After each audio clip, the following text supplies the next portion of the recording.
boa noite para você que está assistindo essa aula. Meu nome é Vitória e eu sou professora de Biologia. E nessa aula a gente vai falar um pouquinho sobre membrana plasmática e, além disso, como é que funciona o transporte passivo e ativo nessa membrana plasmática. O objetivo dessa aula é te ajudar a entender melhor como é que funciona essa dinâmica para você gabaritar todas quando você for fazer a sua prova de vestibular, beleza? Então vamos nessa. Bom, para começar, eu quero iniciar com a curiosidade. Você sabia que a gente pode perder cerca de até quase 8 litros de suor por dia? Mas como é que isso acontece, né? Porque a gente pode acabar perdendo toda essa quantidade, quase 8 litros de suor por dia. E aí, pessoal, antes de dar essa explicação, né, a gente precisa enfatizar que a gente só vai chegar a essa quantidade dependendo de alguns fatores, tá? Se a gente tiver em repouso, você aí na sua casa, só aqui estudando, você não vai chegar a essa quantidade. A não ser que você mora em Recife, né? Brincadeira, tá? Mas vê só, a gente pode chegar a perder toda essa quantidade de litros de suor por dia, mas depende da situação, depende do contexto. Bora falar um pouquinho quais são os fatores que vão influenciar justamente nessa quantidade, tá? E aí, vê só, os fatores que vão influenciar na transpiração, principalmente quando ela ocorre de forma excessiva, são esses daqui. É justamente a idade, o peso, a duração e intensidade do exercício. Então você, que é crossfiteira ou crossfiteiro, você sabe do que eu tô falando.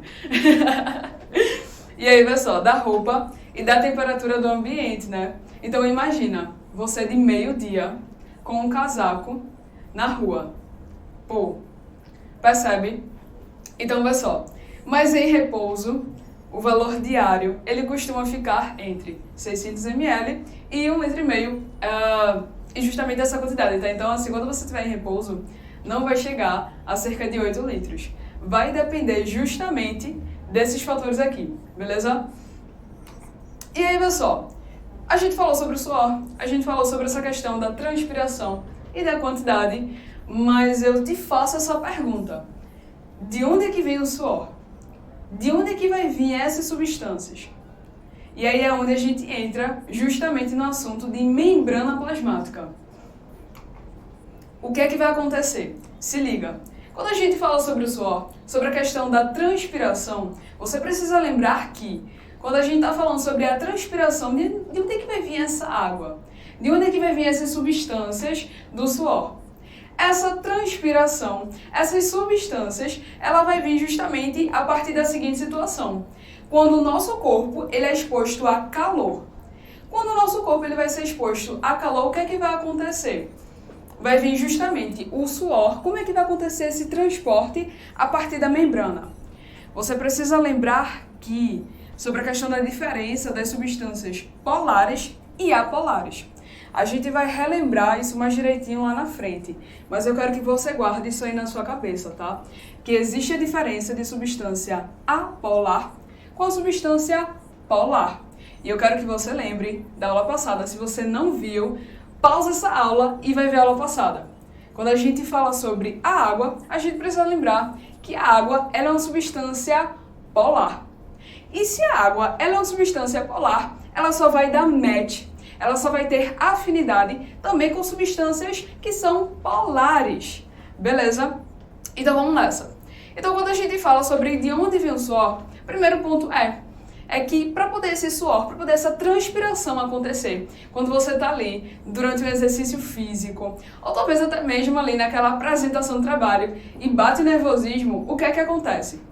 Primeiro, vai vir uma situação de calor. Depois, quando a gente vai falar sobre a membrana plasmática, a gente precisa mencionar sobre essa questão da proteína, né? Aqui a gente tem a aquaporina, que é uma proteína, que ela vai facilitar esse transporte da água e dos sais minerais que vai estar ali no combo do suor. E aí percebe, esse transporte ele vai acontecer através dessa proteína. Esse tipo de proteína aqui que a gente está conseguindo observar é justamente o tipo de proteína canal. Percebe que ela vai funcionar exatamente como se fosse um canal de passagem para justamente essa água passar. Então, o suor, quando você estiver conversando, né, com seus amigos, com suas amigas, e aí você fizer essa pergunta para a pessoa, de onde é que vem o suor? Você já sabe o que você vai responder. O suor ele vai vir de dentro das células, e quando ele for passar ali na membrana plasmática, o que é que vai acontecer? Essa água vai justamente passar pela proteína canal, tá? Que a gente chama de aquaporina, que vai justamente facilitar esse transporte da água. E aí essa água, esse suor, os seus minerais e tal, que está nesse combo do suor, o que é que vai acontecer? Saindo de dentro da célula, vai para a glândula sudorípara mais próxima, e aí acontece a liberação do suor na nossa pele. E aí quando você tá ali, aquele exercício intenso, né, uma caminhada na praia, o que é que acontece? Quando esse suor é liberado, qual vai ser a função dele? Vai ser justamente conseguir resfriar, diminuir a temperatura do teu corpo, beleza? E aí, vê só. Outra coisa muito importante que a gente precisa comentar quando a gente vê essa estrutura aqui da membrana plasmática. Perceba. A gente vai ter dois tipos de estruturas, que a gente vai falar bem destrinchado mais à frente, mas eu já vou te dando spoiler. A estrutura mais externa, a gente vai estar se referindo a uma estrutura que ela interage com a água. Mas essa estrutura mais interna, ela não interage com a água. Eu quero saber se você lembra. Coloca aqui no chat, coloca aqui nos comentários, se você lembra qual é o nome, qual é o termo que a gente dá para essa estrutura que é mais interna, que ela não interage com a água. Como é que a gente chama? E essa estrutura mais externa, que ela interage com a água. Como é que a gente chama? Já vou te dando uma dica, tá? Um spoiler para a gente começar a relembrar os assuntos. Essa palavrinha começa com hidro, justamente fazendo referência à água. Lembra que nas aulas passadas, se você não viu, reveja, tá? Lembra que nas aulas passadas eu falei para você que quando a gente vai estudar biologia, é muito importante a gente perceber ali a questão da etimologia da palavra. Então, quando a gente for falar aqui sobre esses conceitos, a gente vai perceber que a palavrinha, que o conceito, ele vai começar com hidro. E quando eu falo hidro, eu estou me referindo à água, beleza? Então, vamos nessa. Quero ver nos comentários depois, viu? Ó, e já que a gente está falando sobre membrana plasmática, é importante a gente dar uma revisadazinha sobre como é que acontece a organização celular. E aí, vê só, lembra junto comigo, quando a gente fala sobre célula, essa célula ela pode ser classificada como, com relação à questão da sua organização, eucariótica e procariótica, certo? Tá acompanhando até aqui? Pessoal, vou voltar de novo, tá? Quando a gente fala sobre essa questão da organização celular, a gente fala que a célula ela pode ser dividida em célula eucariótica e célula procariótica. E quando a gente se refere à célula eucariótica, ela pode se dividir em duas, vegetal e animal. E a procariótica é só procariótica mesmo. E a principal diferença, que eu estou justamente utilizando essa imagem para poder a gente comentar um pouquinho, é o seguinte, é que a principal diferença que a gente vai falar nessa aula e também em outra, quando a gente for falar sobre núcleo, é que a principal diferença entre esses dois tipos de célula, eucariótica e procariótica, é justamente a presença do núcleo ou não. Então, quando a gente fala sobre a célula eucariótica, aqui a gente está tendo um exemplo de célula eucariótica animal, certo? Mas a vegetal também teria essa organização, né?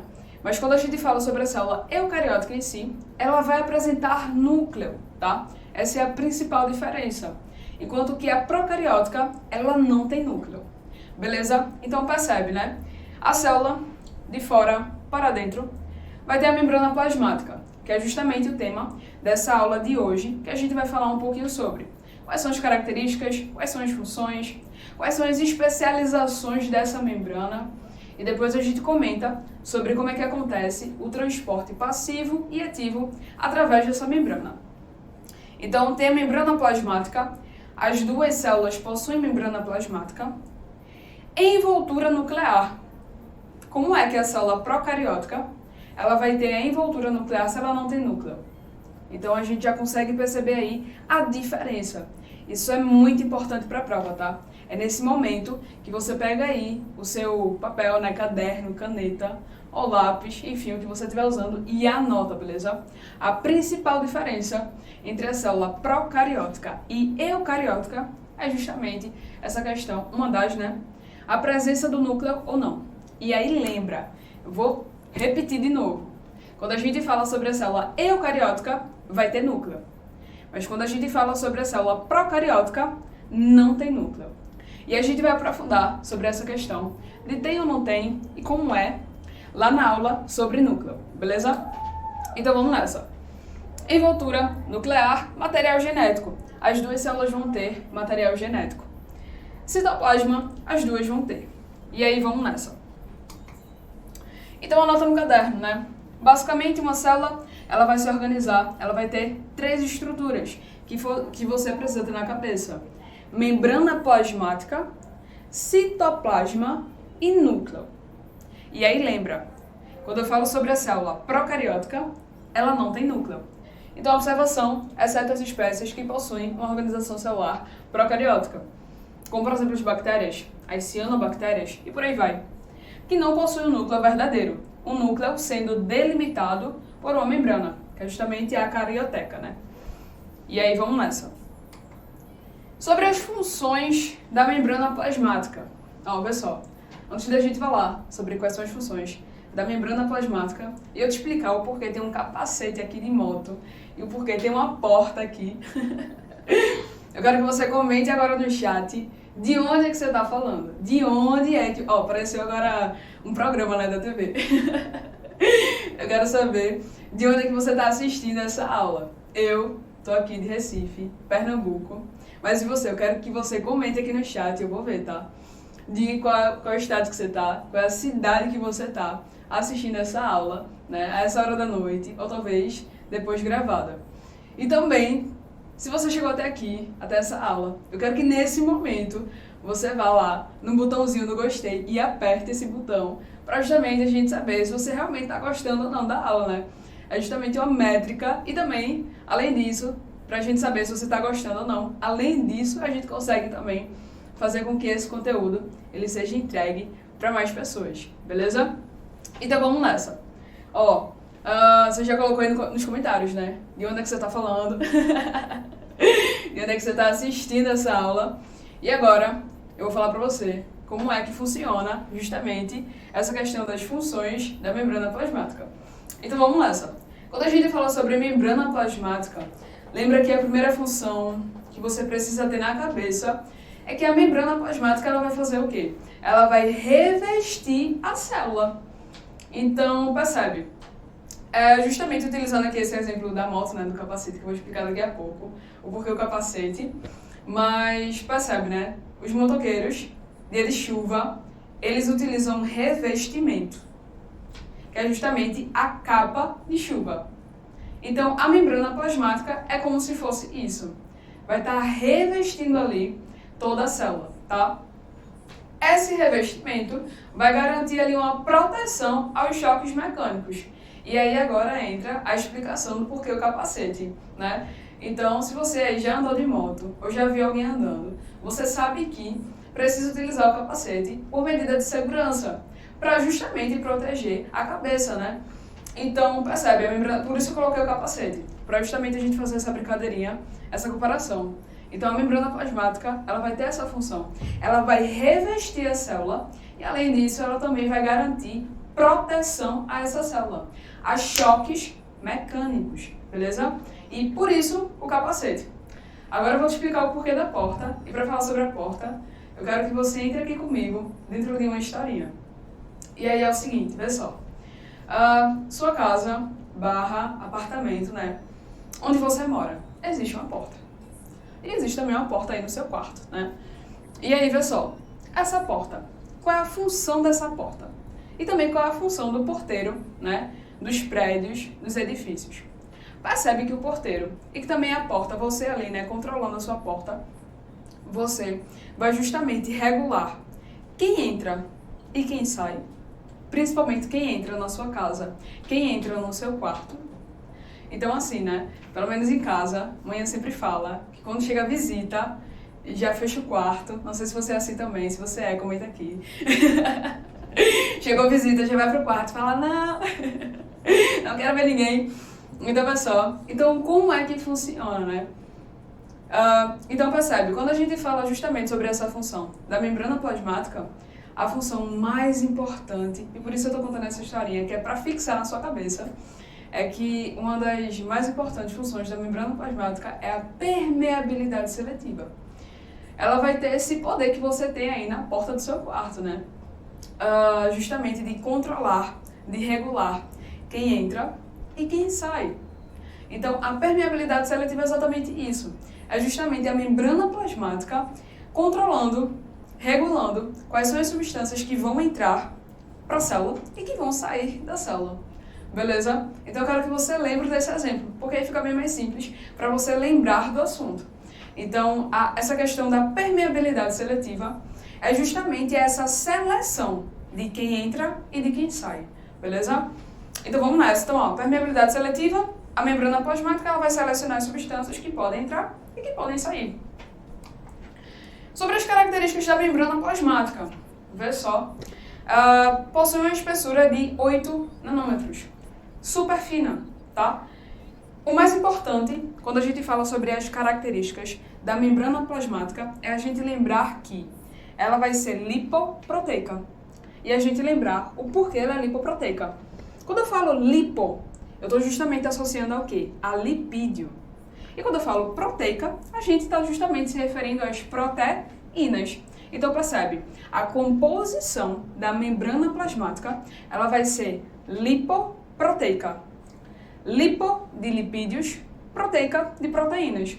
Mas além disso, vai ter um terceiro ingrediente, vai ter um terceiro componente dessa membrana plasmática, que são os carboidratos, tá? Então percebe, quando a gente fala sobre a composição, a gente precisa lembrar que vai ter uma bicamada fosfolipídica. Essa bicamada fosfolipídica, aí vai ter a bicamada fosfolipídica e além disso vai ter as proteínas, que elas vão estar mergulhadas nessa bicamada. E vai ter os carboidratos. A gente vai conseguir enxergar isso, né, de forma realmente visual, na imagem agora. Antes de falar sobre a imagem da membrana plasmática, eu quero que a gente relembre justamente sobre esse trechinho, quando a gente estava falando sobre água e sais minerais, que é o seguinte, isso aqui, para você que não viu aula de água, vá lá revisar, mas eu vou contextualizar o dessa colher de chá, beleza? Vê só, quando a gente fala sobre água, a gente precisa lembrar que a reação, entre aspas, da água, quando ela vê uma substância apolar, vai ser essa, vai ser de rejeição. Ela não vai interagir, ela não vai dissolver, beleza? Quando a gente fala sobre uma substância polar, a reação da água vai ser essa, ou seja, vai ter afinidade, vai dar match. Então lembra, né? Semelhante dissolve semelhante. A água é polar. E se a água é polar, ela vai interagir com as substâncias polares. Beleza até aqui? É muito importante você lembrar disso e você entender isso para justamente a gente ir adiante e falar sobre membrana plasmática. E aí, vamos nessa. Então, ó, quando a gente fala sobre a bicamada fosfolipídica que existe na membrana plasmática, o que é que acontece? Você precisa saber que existe uma parte hidrofílica e existe uma parte hidrofóbica. Lembra que eu falei lá no início da aula que essa primeira partezinha, né, essa bolinha, ela vai ser justamente a parte hidrofílica. Como assim? Vai ser a parte que interage com a água. Se interage com a água é porque é polar. E essa parte aqui do meio, ó, as perninhas dessa bicamada não interagem com a água. E a gente consegue observar isso justamente por causa do nome, né? Lembra que eu falei que o nome, que o termozinho, começava com hidro, porque faz referência à água, tá? Essa parte fílica é justamente de, tem uma afinidade. Hidrofóbica, fóbica, não tem uma afinidade. Rejeição, essa parte do fóbica seria rejeição, tá? Então, parte hidrofílica, é justamente a parte que vai interagir com a água, enquanto que a parte hidrofóbica não vai interagir. E aí, vê só, se a bicamada é fosfolipídica, essa parte mais externa interage com a água, mas essa parte interna não interage com a água. Como é que a água ela vai passar pela bicamada fosfolipídica, que é justamente o que compõe a membrana plasmática?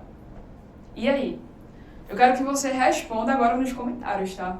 Eu quero que isso aqui seja, justamente uma conversa, né? Então eu quero que você lembre, que você tente puxar aí da cabeça. Então percebe, qual é que vai ser a solução de fato, né? Se a gente está comentando sobre a bicamada fosfolipídica e essa parte hidrofílica, ela interage com a água e a parte hidrofóbica não interage, como é que a água ela vai passar pela bicamada fosfolipídica? E aí, qual é a solução? Vamos nessa. Quando a gente fala sobre a solução, antes de falar sobre a solução, anota no caderno o que eu falei antes, tá? Já que não estava escrito, eu coloquei escrito aqui, para justamente você anotar dessa forma, seu caderninho e ter anotação, tá? Então, pessoal, só relembrando, enquanto você vai pensando aí sobre qual seria a solução para a água conseguir passar pela bicamada fosfolipídica. Fosfolipídio é um tipo de lipídio. Lembra que a gente falou que a composição da membrana plasmática vai ser lipídio, proteína e carboidrato? Quando eu falo bicamada fosfolipídica, esse fosfolipídio da bicamada é um tipo de lipídio que está presente na membrana plasmática. Tem a parte hidrofílica, que é a parte que interage com a água, que é justamente a parte polar. E aí lembra, a água ela só vai interagir com as substâncias que são polares. Parte hidrofóbica, que é a parte que não interage com a água, que no caso seria apolar. Molécula com caráter hidrofílico e também hidrofóbico ao mesmo tempo, a gente dá um nomezinho de anfipática, beleza? E aí vamos nessa. Bom, aqui a gente consegue observar toda a membrana plasmática. Essa parte amarelinha aqui, ó, é justamente a bicamada fosfolipídica, beleza? O que está no meio vai ser carboidrato barra proteína, né? A maioria vai ser proteína, o carboidrato ele fica na parte mais da superfície. E aí, vê só, lembra que eu te perguntei como é que a água vai passar pela bicamada fosfolipídica por causa daquela questão de polar e apolar? O que é que vai acontecer? Na bicamada fosfolipídica existem proteínas que vão estar mergulhadas nessa bicamada, nessa estrutura da membrana. E aí, vê só, existem membranas que elas vão justamente fazer o transporte dessa água. Esse tipo de membrana, esse tipo de proteína que diga, né, a gente vai chamar de proteína integral. Porque percebe, ela fica de uma ponta à outra nessa bicamada fosfolipídica. Ela fica completamente imersa, mergulhada. Enquanto que vai ter outro tipo de proteína periférica, que ela só vai ficar em uma partezinha da bicamada. Então, por exemplo, é como se ela fosse ficar somente aqui, ó, na parte da superfície. Enquanto que a proteína integral, ela vai mergulhar, né? Ela vai ficar completamente dentro ali da bicamada fosfolipídica. E aí, vê só, é justamente essa proteína integral que ela vai fazer o transporte da água. E aí percebe o que é que vai acontecer, né? E lembrando, quando a gente fala sobre o transporte da água, qual é o termo? Que eu vou falar mais na frente. Comenta aí nos comentários, no chat. Qual é o termo que a gente utiliza, qual é a palavrinha que a gente utiliza quando a gente se refere a transporte de água? Qual é o tipo de transporte? E aí? Primeiro, eu quero que vocês respondam. O transporte de água, ele vai ser ativo ou passivo? E segundo, qual é o nome que se dá para justamente o transporte de água? Chat. Daqui a pouco a gente responde durante essa aula. Então, pessoal, quando a gente fala sobre membrana plasmática, a gente vai ter as proteínas mergulhadas, a gente vai ter as proteínas que vão ficar na superfície dessa membrana. Além disso, a gente vai ter os carboidratos e vai ter a bicamada fosfolipídica. E aí, vê só, anota no caderno, né? Aqui a gente fala justamente, é só uma pontuação, né? sobre o modelo dessa membrana plasmática, que é um modelo mosaico fluido. E por que modelo mosaico fluido? Quando a gente se refere à palavra mosaico, esse modelo está se referindo às proteínas, que elas se movimentam nessa bicamada. Fluido, o que dá a fluidez dessa camada, dessa bicamada fosfolipídica, é justamente os lipídios, tá? E aí percebe, quando a gente fala sobre o colesterol, é outro tipo de lipídio, que ele vai estar dentro dessa membrana plasmática, e o colesterol ele vai estar justamente na membrana plasmática das células animais, beleza? E qual vai ser a função desse colesterol? Ele vai dar uma estabilidade térmica, mantendo sua fluidez, mesmo quando o organismo está exposto a baixas temperaturas. Então, por exemplo, é como se a gente desse a seguinte situação. Imagina aí você no Polo Norte, baixa temperatura. Essa parte do mosaico fluido, quando a gente fala sobre fluido, a gente está se referindo à fluidez dessa bicamada e também a questão dos lipídios, né? São os lipídios que vai dar a fluidez. E aí tu tá lá no Polo Norte, baixa temperatura, frio. Beleza.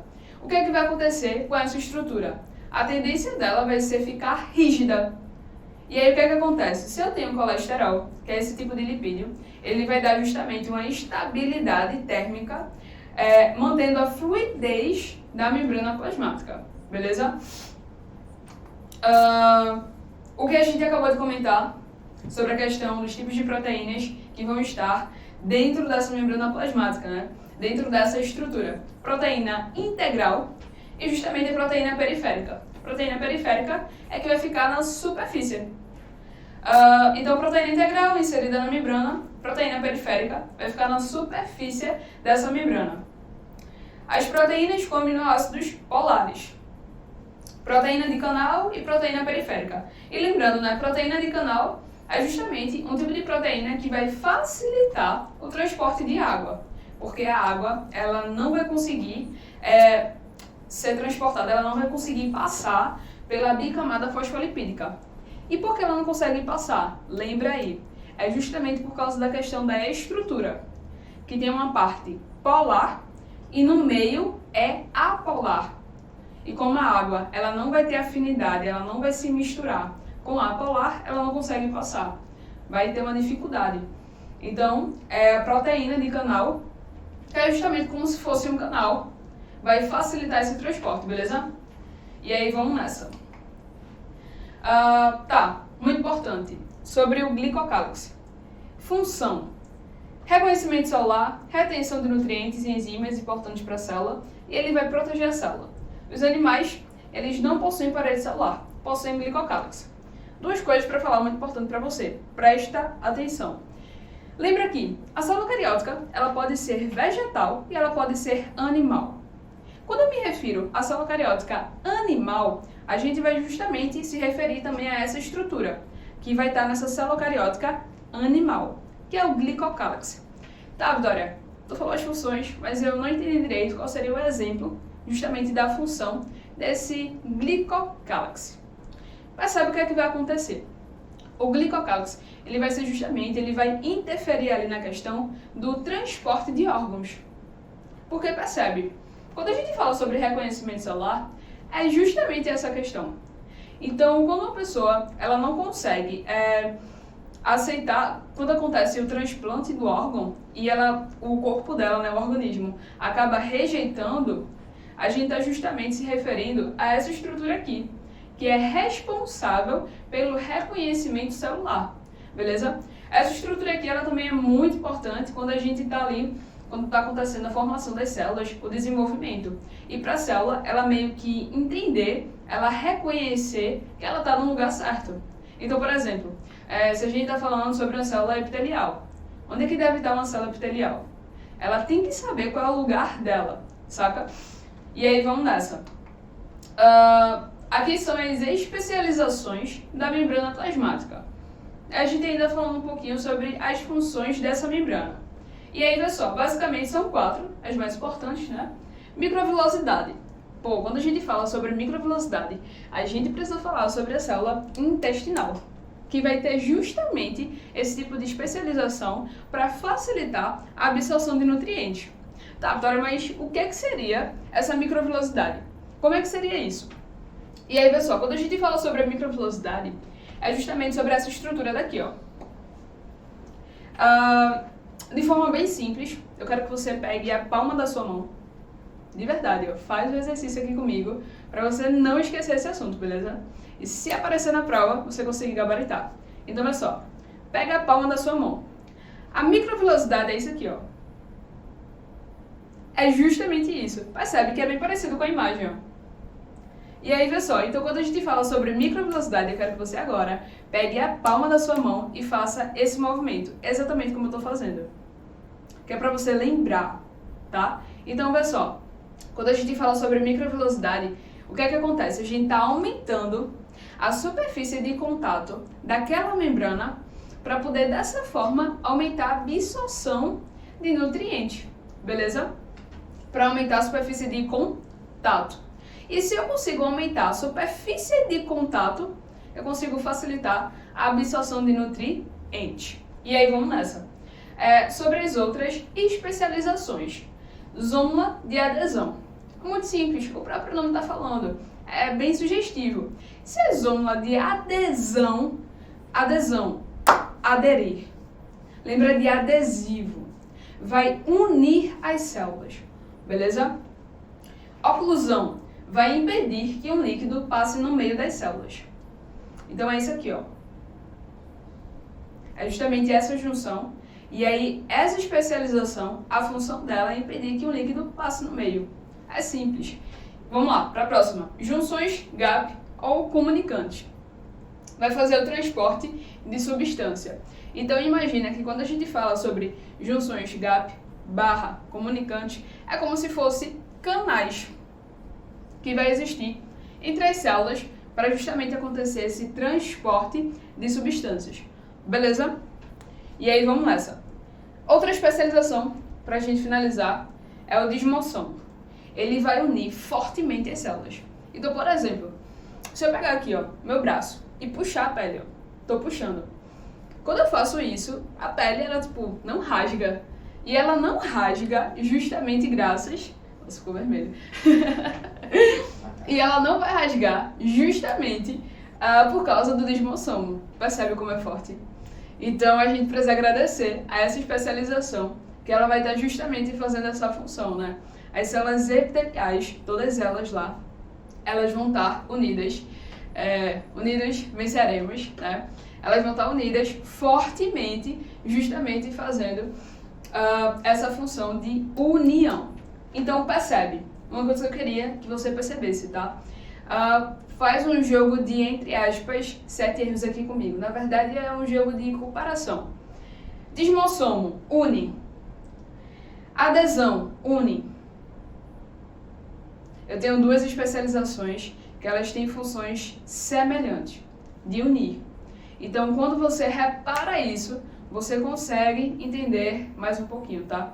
Isso facilita o teu aprendizado e também facilita quando você for resolver as questões. Então, vamos nessa. E aqui a gente tem justamente as imagens, né? Que vai estar representando justamente cada especialização dessa. E aí, vamos nessa. Ó, lembra? Junção comunicante vai ser justamente como um canal, ó. Vamos falar sobre transporte nesse momento da aula. A gente vai falar sobre transporte passivo e sobre transporte ativo. Antes de falar sobre o conceito, eu quero te contar uma historinha, tá? Para você saber diferenciar de forma simples o que é transporte passivo e o que é transporte ativo. Basicamente, quando a gente fala sobre transporte passivo, eu estou falando sobre um transporte que não existe gasto de energia. E quando eu falo sobre um transporte ativo, vai existir gasto de energia. Tá, Vitória, mas como é que eu posso lembrar de uma historinha para justamente entender melhor esse conceito?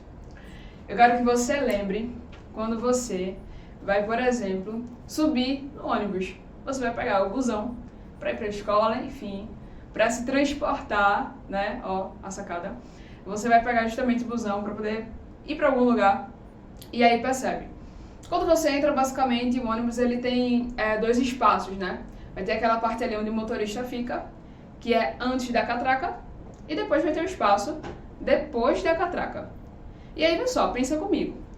Quando você entra, se eu estou falando sobre transporte passivo, é o transporte que eu não vou utilizar energia para justamente acontecer esse transporte de substâncias.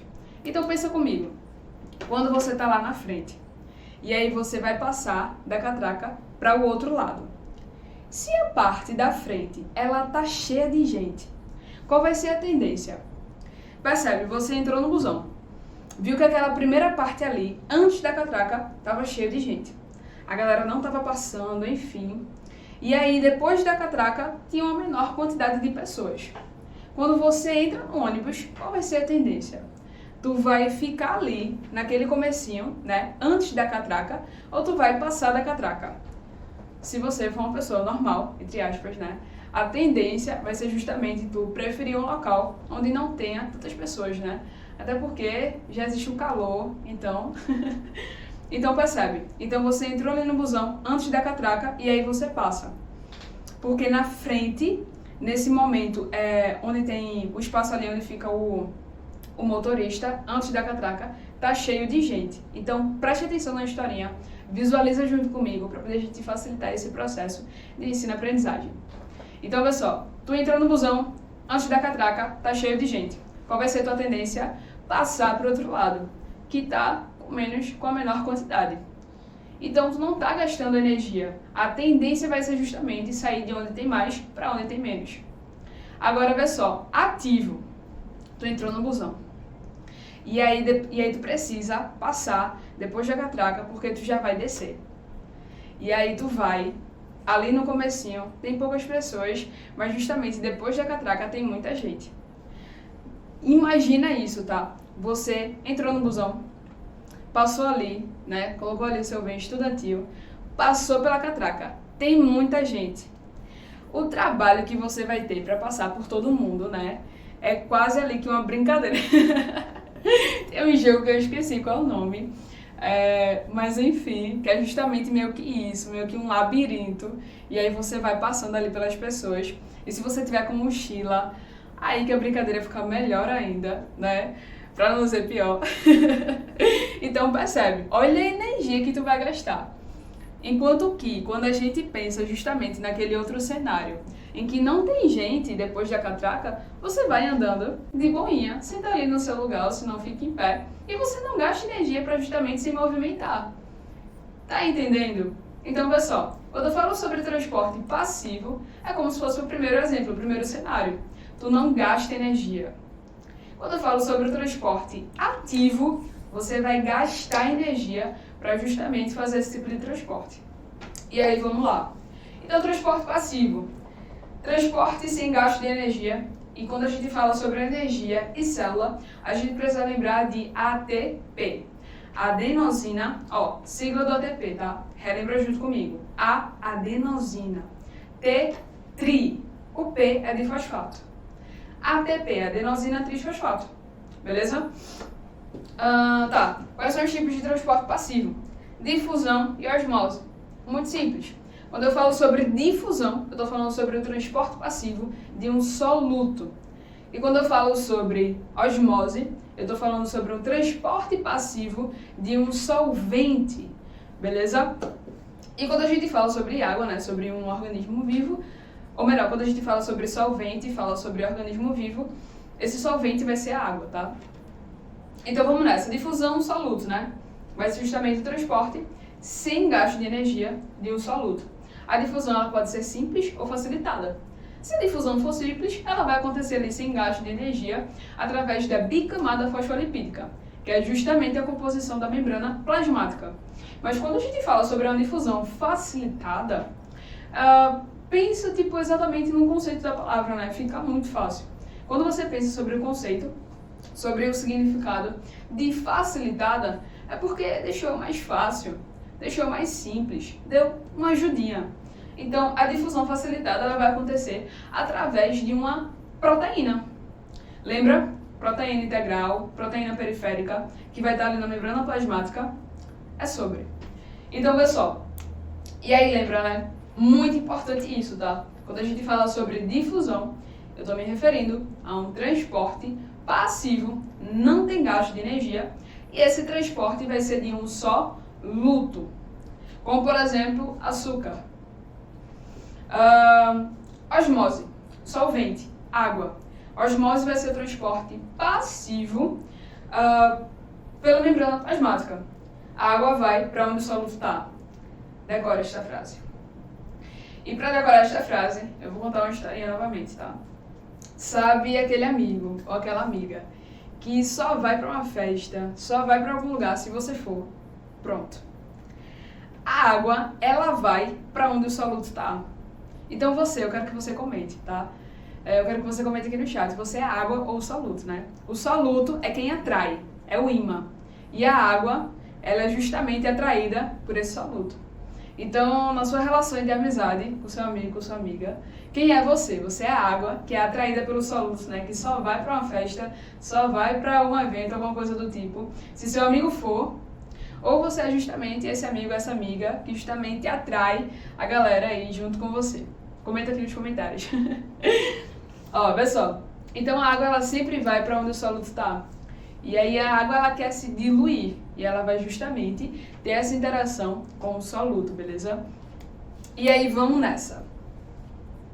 E lembrando, né, quando a gente fala sobre a passagem da água pela membrana plasmática, é importante a gente lembrar daquela proteína chamada aquaporina, que vai facilitar esse transporte da água através da membrana plasmática, beleza?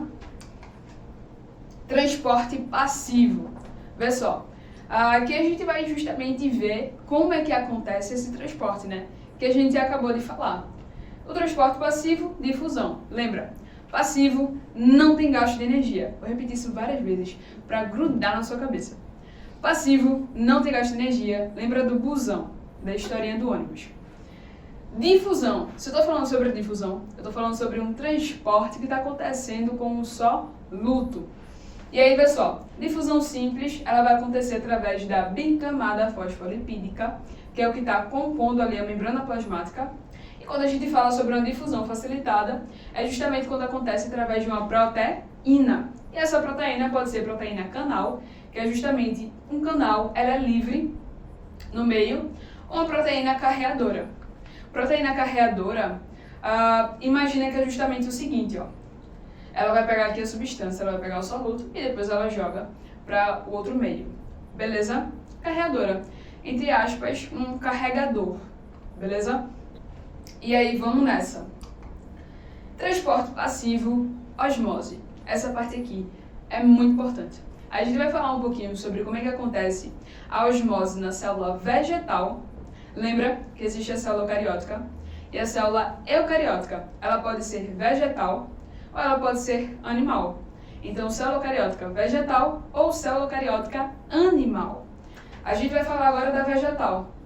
E porque de cara você tem que saber identificar que essa é vegetal?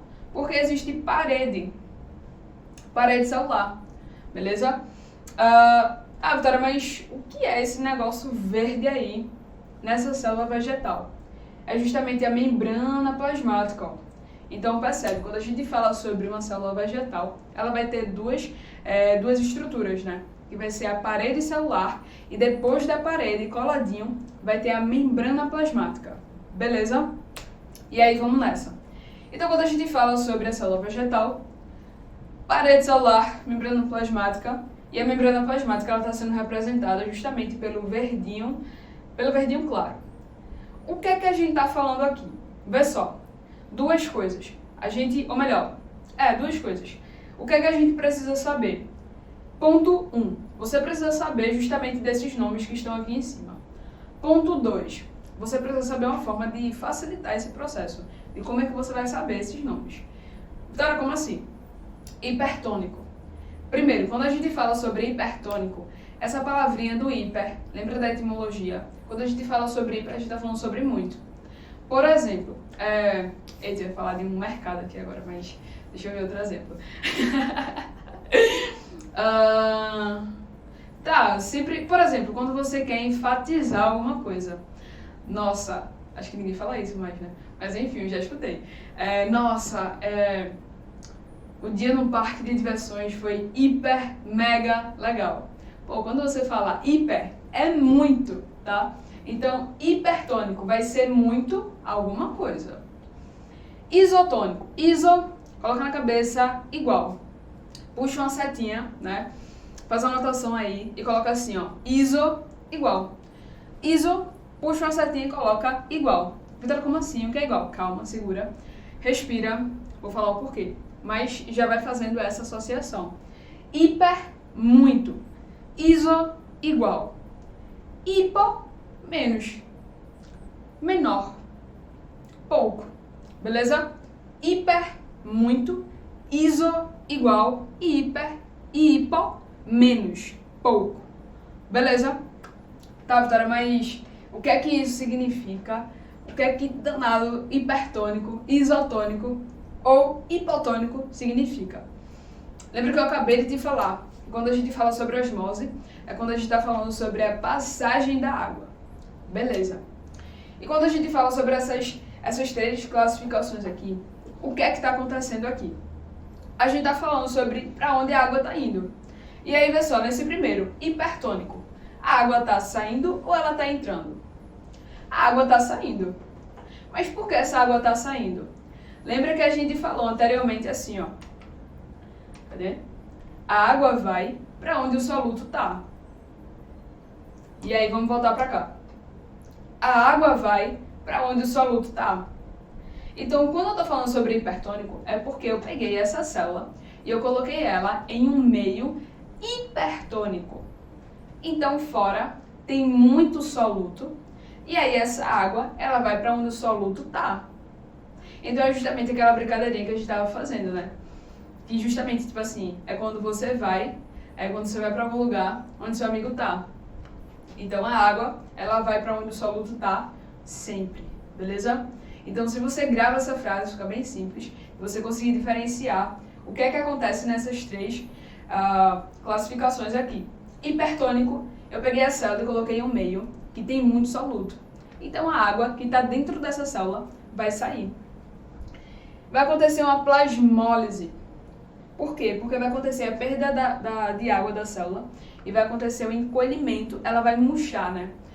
O encolhimento do corpo celular. Isotônico. Isotônico, quando eu pego uma célula e eu coloco justamente ela em um meio isotônico, vai estar em equilíbrio, beleza? Então, vai ter equilíbrio. Entre aspas, não vai acontecer nada. Ela não vai nem murchar e nem ficar muito cheia. Vai estar em equilíbrio. Hipotônico. Quando a gente se refere a hipotônico, é justamente quando eu pego uma célula e eu coloco ela em um meio onde tem pouco soluto. Então, essa célula vai começar a ganhar muita água. Muita água, muita água, muita água, muita água. E aí ela vai ficar túrgida. Vou repetir a palavra, vai ficar um pouquinho estranha. Túrgida. Ela vai encher demais. Entrada de água na célula e aumento de volume sem ruptura. E lembrando, né? Não vai acontecer a ruptura também, porque existe a parede celular. Beleza? Vamos nessa. Aqui a gente está falando exatamente sobre a mesma coisa. Só que aqui, no caso, a gente está justamente falando sobre um outro tipo de célula. Aqui é vegetal e aqui é animal. Acontece a mesma coisa. Se eu pego a célula e coloco numa solução hipertônica, ou seja, que tem muito soluto fora, a água que está dentro da célula vai sair e ela murcha. Isotônica, equilíbrio, iso, igual. E aí lembra, né, porque vai ficar igual, porque o meio e dentro, né, o meio e o interior da célula vai ficar igual. Hipotônica, essa célula vai começar a ganhar água, justamente por causa da diferença dessa concentração de soluto, beleza? E aí vamos nessa. Sobre transporte ativo, de forma muito simples, que a gente já falou, é justamente o transporte que ele vai utilizar energia, vai ter gasto de energia. Lembra da história do ônibus? É quando você está subindo no ônibus, tu vai passar pela catraca, e aí tem aquela galera em pé, sentada, e aí você tem que fazer ali todo o manejo para justamente passar por essa galera. Então percebe, tu vai estar gastando mais energia. Então o transporte ativo é justamente isso, tá? Vai ter gasto de energia. E aí, pessoal, sobre os exemplos, né? Sobre quais são os tipos de transporte ativo. Um exemplo clássico que que super cai em prova, é justamente a bomba de sódio e potássio. A gente vai falar um pouquinho sobre ela. E depois, endocitose. Quando eu falo sobre endocitose, lembra da etimologia. Endo, dentro. Você vai entender o porquê depois, isso vai fazer sentido. E a gente vai ter fagocitose, pinocitose e endocitose mediada por receptor. Um outro tipo de transporte ativo que tem gasto de energia vai ser a exocitose. Lembra que exo, puxa uma setinha e coloca assim, ó, fora. Beleza? Sobre o transporte ativo, aqui a gente consegue observar como é que acontece justamente a dinâmica da bomba de sódio e potássio. E aí, basicamente, de uma forma bem simples, para você não esquecer nunca mais, eu quero que você lembre agora, justamente quando você já foi ao banco. Já foi ao banco? Tu lembra como é a porta? Não é uma porta giratória. Você vai, tira os seus pertences, né, celular, tal, e aí depois você passa pela porta giratória. Quando a gente fala sobre a bomba de sódio e potássio, a proteína que vai justamente estar envolvida nesse processo é como se fosse uma porta giratória. E aí o que vai acontecer? Vai acontecer justamente o transporte do sódio e do potássio. A energia para o transporte ativo, ela vai vir da hidrólise. E aí você precisa revisar justamente como é que acontece essa hidrólise. E aí percebe, já te dando aí um toque de bola, quando a gente fala sobre hidrólise, percebe justamente a etimologia da palavra. Hidrólise. Hidro, água. Lise, quebra. Beleza? Então vai acontecer a quebra, vai acontecer uma reação química, onde a água vai participar dessa reação, tá? Dessa reação de quebra do ATP. Esse tipo de transporte ativo só ocorre nas células animais. Sobre o transporte ativo, ainda falando sobre isso, a gente tem endocitose. Lembra que endo é dentro? O que é que vai acontecer? Substância para dentro da célula. Isso vai gastar energia, porque é um transporte ativo. Basicamente, a diferença, de forma bem rapidinha, de forma bem tranquila, tá? Fagocitose, pinocitose e endocitose mediada por receptor. Quando eu tenho aqui o receptor, percebe que o receptor ele vai ser como se fosse um gancho, que ele pega a substância e puxa para dentro, ó, e vai formar uma vesícula. E esse receptor ele vai ser como um encaixe, né? Justamente com a substância, beleza? Fagocitose e pinocitose, basicamente é o mesmo processo. Vai se formar justamente uma vesícula. Quando é na pinocitose, a gente vai ter essa formação da vesícula, e na fagocitose, a vesícula a gente chama de fagossomo. E aí percebe, vai acontecer uma invaginação dessa membrana plasmática. A diferença, basicamente, que a gente pode observar aqui da fagocitose para a pinocitose é justamente a questão do tamanho da substância. Repara no tamanho. Pinocitose, pequenininho. P de pequeno. Só um toque de bola. Fagocitose vai ser justamente a substância maior. Exocitose é justamente o transporte ativo, onde eu vou pegar a substância e vou colocar para fora da célula. Exo, fora. Então a gente aqui tem um exemplo, vesícula, que vai justamente secretar um tipo de substância. E vai acontecer para fora. Olha a membrana plasmática, justamente o limite, né? Para a gente finalizar, bora fazer uma questão bem rapidinho, tá? E aí, pessoal, eu vou ler a questão junto com você e você vai comentar a resposta que você acha que é correta nos comentários. Quero ver os comentários, tá? E se você chegou até aqui, eu queria que você fizesse o seguinte. Vou falar isso depois, vou falar isso agora não, vou guardar. Eu vou falar quando eu encerrar a aula, beleza? Então volta pra cá, vou ler a questão junto contigo. Tu responde aí, eu quero ver as letras, né? Qual é a resposta que você acha que é correta no chat, beleza? Vamos nessa.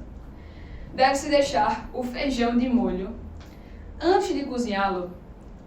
Este procedimento é recomendável.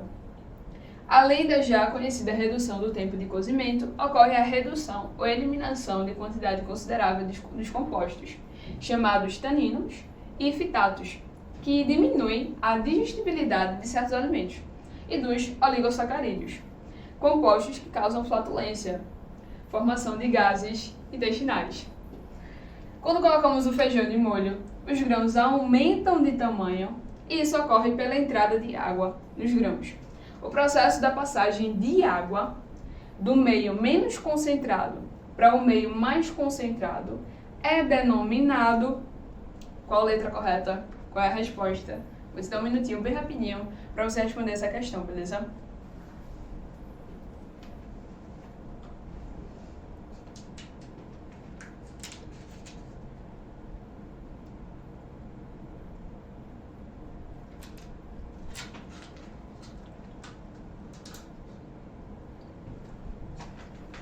Ó, então vamos nessa.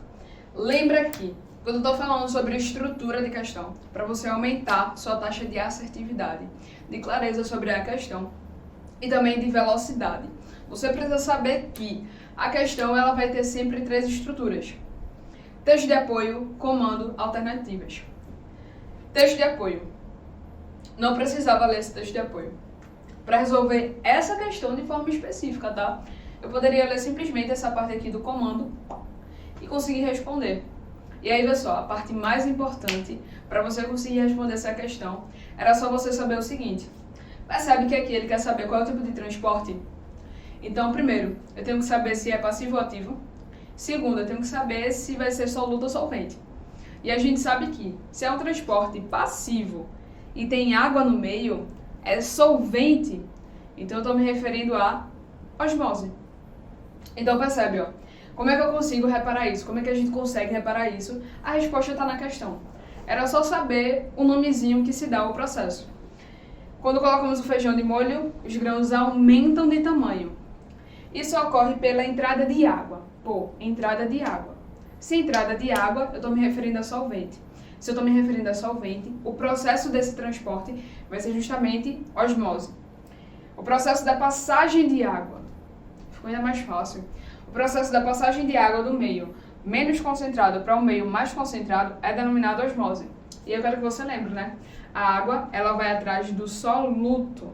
Então, por isso que ela sai do meio menos concentrado para o meio mais concentrado. Porque a água, ela quer se diluir nesse soluto.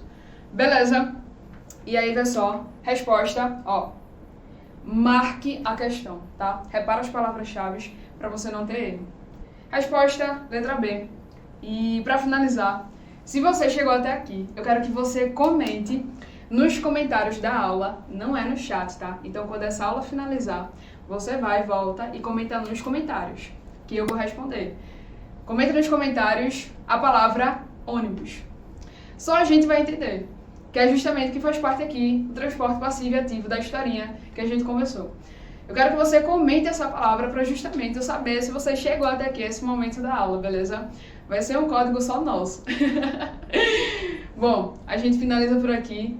Até a próxima. Espero que você tenha facilitado o processo de ensino-aprendizagem para você. Beleza? Tamo junto e até a próxima.